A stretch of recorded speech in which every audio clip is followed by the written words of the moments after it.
Namaskaram. 1,000 names and 1,000 stories. 400th name NAYAAYA NAMAH. The first sarga of the Aranya Kanda describes the entry of Rama, Sita, and Lakshmana into the Dandaka forest. Pravishyatu Maharanyam Dandakaranyam Atmavan Dadarshya Ramo Durdarshaha Tapasashrama Mandalam. This is from Valmiki Ramayana, Aranya Kanda, Sarga 1 and Shloka 1. Having entered the vast Dandaka forest, the self-controlled Rama beheld a region of hermitages, sacred and difficult to access, where sages performed severe austerities. There Rama beheld the sacred darba grass used in yajnas and also the clothings used by ascetics. The resonance of Vedic chants filled the air continuously. Even the wild animals, shedding their natural enmity, lived together in harmony. The forest was abundant with vegetable plants and fruit bearing trees, offering sustenance to sages who dwelled there. The sages dwelling in the forest were all aware of Rama's divine incarnation. Upon hearing of his arrival, they warmly welcomed Rama, Sita, and Lakshmana with deep reverence and joy. So captivated were they by Rama's radiant beauty that their eyes remained fixed on him, unable to turn away. This divine moment is beautifully portrayed by sage Valmiki in the Aranya Kanda, Sarga 1, Shloka 13.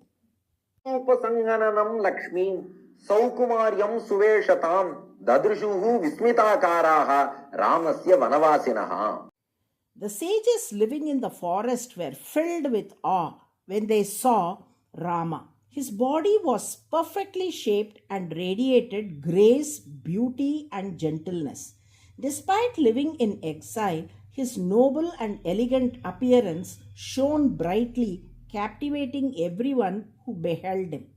This verse emphasizes how, even in the rugged setting of the forest, Rama's divine charm, refinement, and princely aura remained undiminished, astonishing the ascetics who saw him.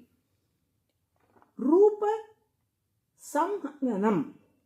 When one comes close to Rama and observes each of his limbs individually, every part of his divine form appears perfect and complete in itself.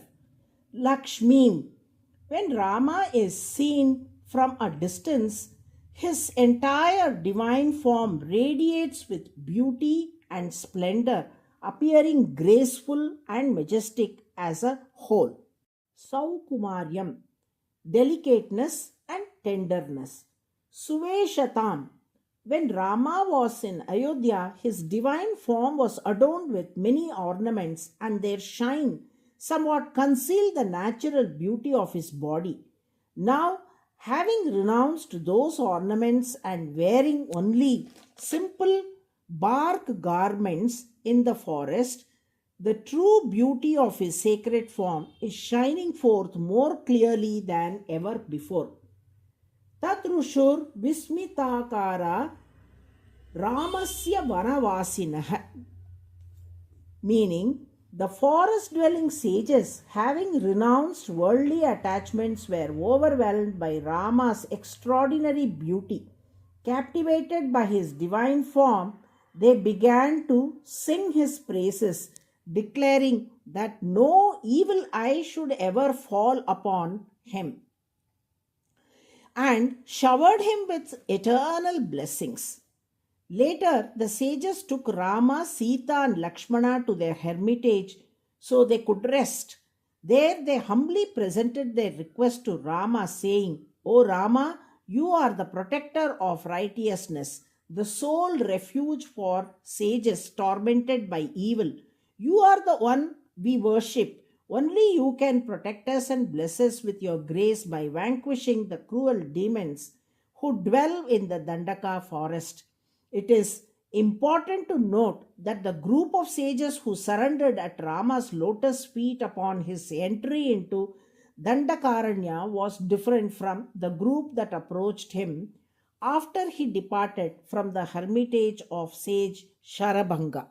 रक्षितव्याः त्वया शश्वत् तपोधनाः. This is a verse from Valmiki Ramayana, Aranya Kanda, Sarga 5, Shlokam 17. In this verse, the sages residing in Dandaka forest appeal to Lord Rama, expressing their plight and seeking his protection. The sages pray to Rama, saying, O Rama, please do not tell us to protect ourselves with the power of our penance.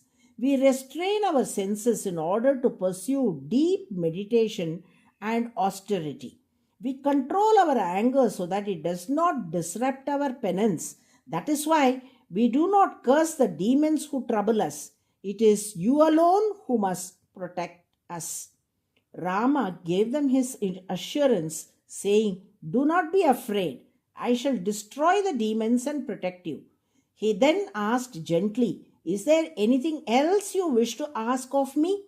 The sages replied, We long to embrace you with love. Rama smiled and said, It would not be appropriate to embrace me now, but I shall incarnate again as Krishna and you shall be born as the gopis. Then, in that divine play of love, you will embrace me freely.